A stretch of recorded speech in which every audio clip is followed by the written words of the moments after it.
He wanted me to be a platinum blonde, and I was like, you know what, Puerto Ricans really don't do platinum blonde. I do blonde, I could do caramel, I could do honey, but I can't do platinum blonde. He was like, no, no, no, you're gonna be a platinum blonde. And I was like, well, let's do it. I couldn't live without movies. One of them I'll never forget. Kiss the Spider-Woman. I know Kiss of the Spider-Woman has been a novel, a play, a film, a musical, and now it's this musical film that just feels more urgent than ever. I'm curious for Bill, when did you first, become aware of the story, and what interested you in telling it to today's audiences? First aware as a novel in my 20s, and then every iteration I loved. I mean, I loved that movie, and then the musical itself was one of those great Kander and Ebb, Harold Prince, dark things. But then when I did the Chicago screenplay, it just felt like, God, this is the third part of the Kander and Ebb trilogy that needed to be a movie, you know? It's always like, why? If you're doing a remake, who needs it, right? And it just felt to me, reading the novel again, the world is just catching up to what he was writing, you know, in terms of gender fluidity, you know, that had never been expressed before in any of those other versions. I started writing this before the election season. Who knew what was going to happen, or that this would happen? Those things get sort of worked up during elections, you know, and I thought, at the end of that, maybe we'll normalize, but who knew? Well, Jennifer, I have been dying to see you in like an old-fashioned big musical for a long time, and this role, or roles actually, sorry, you play 3 of them, really allow you to show your whole range of talents. What was your history with this story, and what did you think of when you read this new adaptation? I don't know if you were told about it or you got a script, or... I got the script from my representatives. Bill sent the script along, and, you know, as like, do you want to do this? It was an offer. And it's funny, I read the script, and I get scripts and I read them at home at night in my bed, and I was loving it like right away. I was like, oh my God, I get to sing, I get to dance, I get to act, I get to play that character too. Oh my God, oh God, oh my God. Are you sure that he's offering this to me? Are you sure? And they're like, no, it's yours if you want it. I'm like, oh, I was over the moon. I only knew of the 80s movie. I hadn't read the novel. I hadn't seen the musical with Chita Rivera. The script was the first kind of real, like, dive deep into it. I was just over the moon and excited to like jump in. I said, yes, just tell him I said yes, and when can I talk to him, and when can we jump on a Zoom, and yeah. And that's how you get a movie made. Jennifer Lopez says yes. Well, it's funny. I literally can't imagine anyone else in this role, and you seem surprised it came your way. Yeah, I don't know.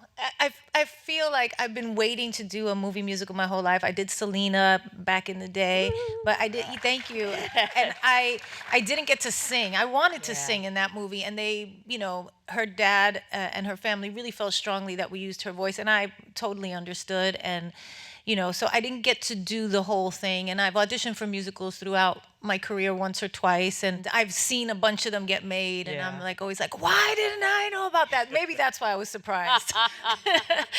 When it came along, I was like, okay, this is what I've been waiting for. This is going to be a lot of fun. And Tonatiuh, I've heard hundreds of actors were considered for this role from all over the world, because let's be honest, this movie doesn't work without the right Molina. From your perspective, you know, it was a self-tape originally, right? Yeah, I feel like I was the dark horse in the race because I got the email for the self-tape probably December 19th, more or less. I mean, the industry was shutting down, and I think around December 22nd, I got my manager called me, and he's like, "Don't move. They want you as soon as possible, as soon as the industry comes back up." And I remember January 2nd, 9 a.m.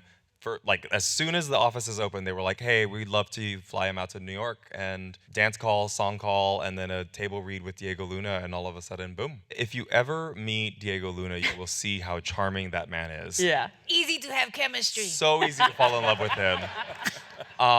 It was over Zoom. I think he was in Spain, and I was in LA, and he was just like, come here.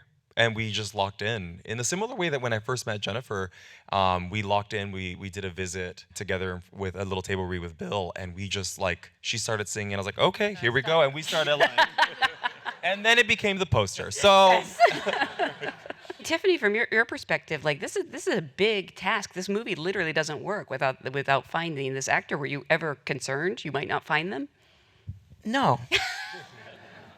It's such an important story. I think it's a universal story. I think that every culture has a third gender. If you look historically. And so I was very excited when Bill called us, because the chance to do a search like this for someone now was just super exciting. But I believe in the process. I think that the fallacy of living in one area of the gender spectrum is useless, especially as an artist, and like being able to showcase everything from Kendall's masculinity to Molina's full feminine side, and everything in between is not just aligned with my personal ethos as a human, but also as an artist. And so when I got material I could really sink my teeth into, it was like, oh, finally, let me into the ring. It was I think the pressure was more so coming from like, am I going to do my community a service? Like, can my body be used in a way to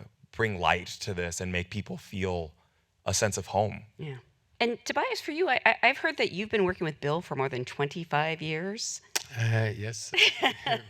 Since you were 20. But this, in so many ways, is, I think, different than anything you've ever made together. Would you say so?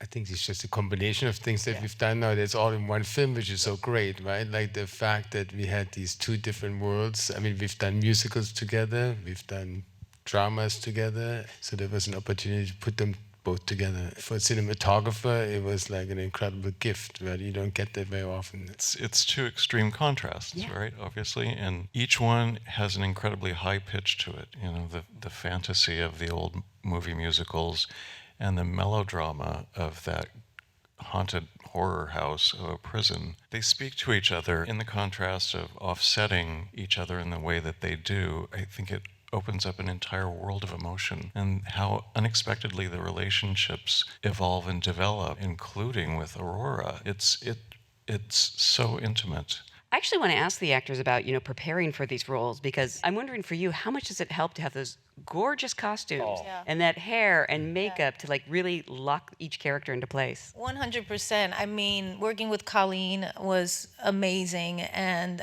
my hair and makeup team as well, because we really had to, because he wanted me to be a platinum blonde, and I was like, you know what, Puerto Ricans really don't do platinum blonde. I do blonde, I could do caramel, I could do honey, but I can't do blonde because the skin doesn't allow for it. And he was like, no, you're gonna be a platinum blonde. And I was like, well, let's do it. And we got the wig, and then it was just like kind of trying to find the right skin tone, and the costumes themselves really helped me understand. And Colleen was so specific, like, this is what you're wearing when you're packing to leave. This is when you're walking through the village. And I was like, oh, okay, I get it. I understand where I am. I understand who I am now as Aurora in this movie, this woman who, like Molina, all she wants is love and doesn't have any luck with finding it. For whatever reason, she feels cursed, right? I said, I understand this relationship very much. So all three of them, the costumes, the hair, were very, and we talked about, like, what would Ingrid Luna's hair be like? Her, like, natural hair. He's like, well, like your natural hair. I was like, okay, oh, brown. Okay, let's do brown then. And for you, I know you had to lose a lot of weight. Well, you didn't have to. You chose to. Well, I chose to. Yes. I wanted to have, a little snatch face, but also I wanted to get myself ready to go down to 145 for the prison scenes, because it didn't make sense for Molina to be there, and I wanted my muscles to atrophy in order to sell the genderlessness of Molina. In that loss, I found fragility within my own body, and it allowed me to essentially lose myself in the reality, into the design, into the light, the set design, the hair, everything just allowed me just to live in it. It was challenging, but it helped transform. It was fun. Thank you all so much for being a great audience. Thank you so much. Thank you for being here. Thanks for coming. Thank you.